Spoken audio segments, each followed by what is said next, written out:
Alright, let's make a beat. I'm gonna be doing something a little bit different today. I'm gonna be making something from a reference song. So let's begin. So I've got the vocals muted. I'm gonna start with the melody. So let's listen to this for a second and see if we can't pick out some things that we want to use.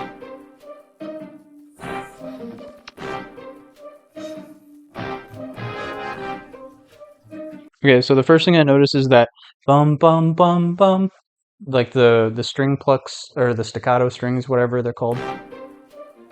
That. Okay, there we go. Okay, so I'm in G minor. BPM is 152. I just used the same BPM as the other one. I want these to.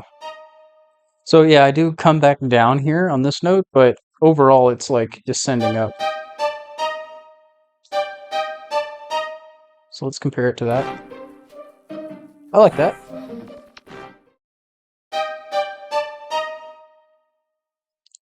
Doo-doom, doo-doom. And I'm hearing like a, yeah, like a doo-doom, doo-doom.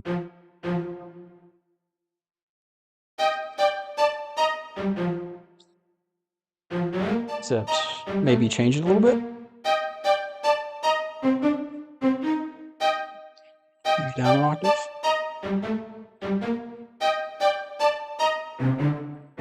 And maybe do something similar here. Maybe go up this time since these are pretty low. And then try that.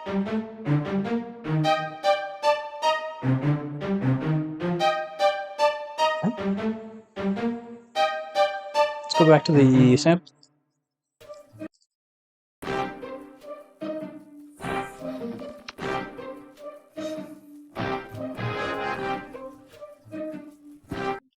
So it sounds like the lower things are like ending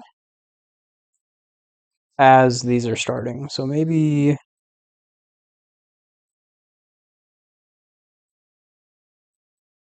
can do this.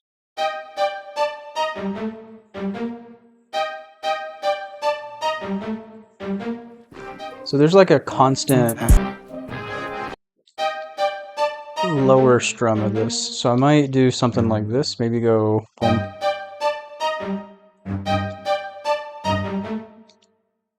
Ooh, I like that. Okay. Of everything and the timings and that sort of thing to make it sound a little bit more real. But for now, let's go back to the sample. So there's like a horn section or brass section. Da da da da na.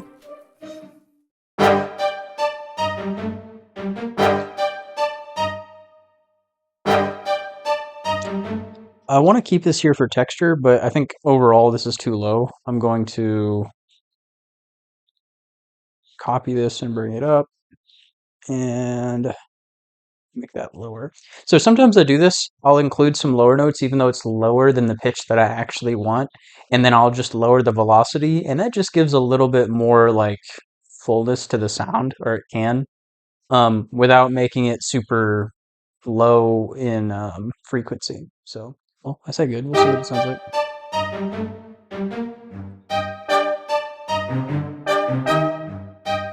Ooh, I like that. Okay, except I want this to be sustained and it needs to be a little bit later. So I'm actually going to take this out, add a different instrument, and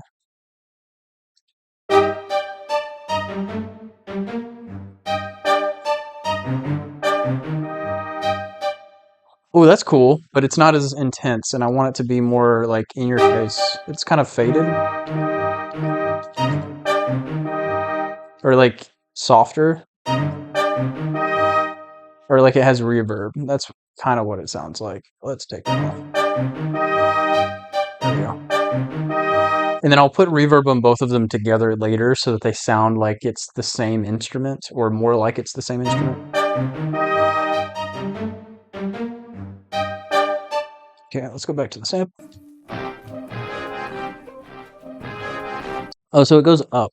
Let me see if I did that. I did that. I'm landing on the exact same notes. So I didn't go up. I need to go up. So maybe instead of going putting everything up. I'll keep the G where it is and maybe move. That sounded kind of cool.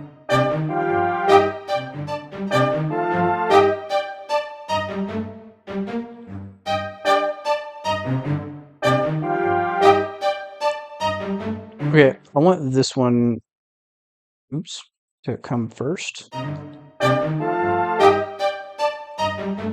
'Cause this one feels like it leaves like something to be desired.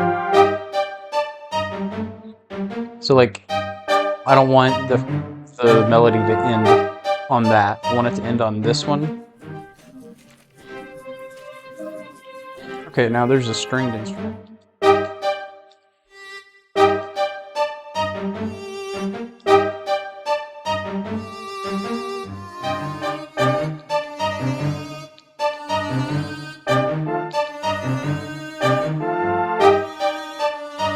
There we go. Sounds better. Yeah, not really. Okay. So I think we're about done with the melody. All I need to do now is put effects on everything and randomize the velocity. So let me do that real quickly.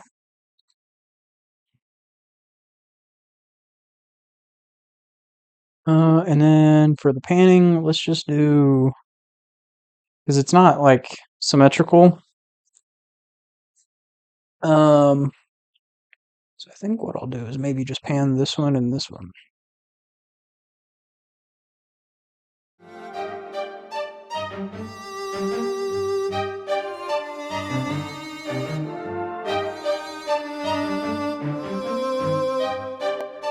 Is consolidate everything and make another melody out of that.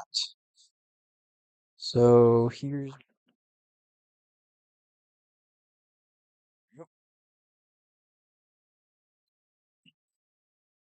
and then pitch it up and reverse it.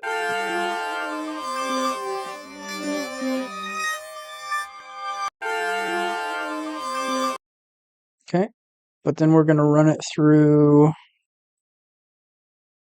essentially this that I had for the other thing, but it's a little bit of gross beat, some chorus, flanger, phaser, and reverb.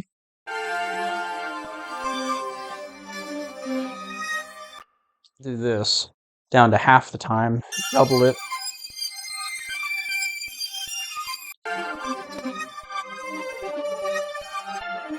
Then put it on top of the original.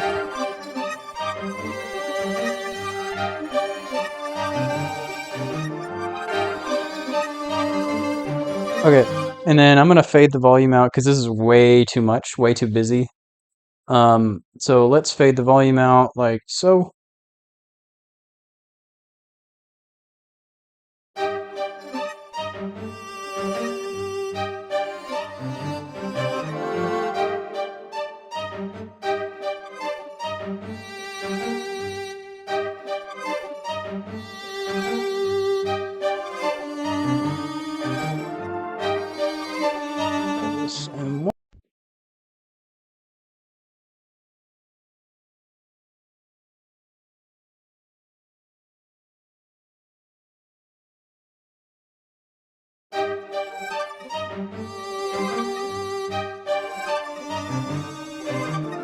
And that's basically it for the melody.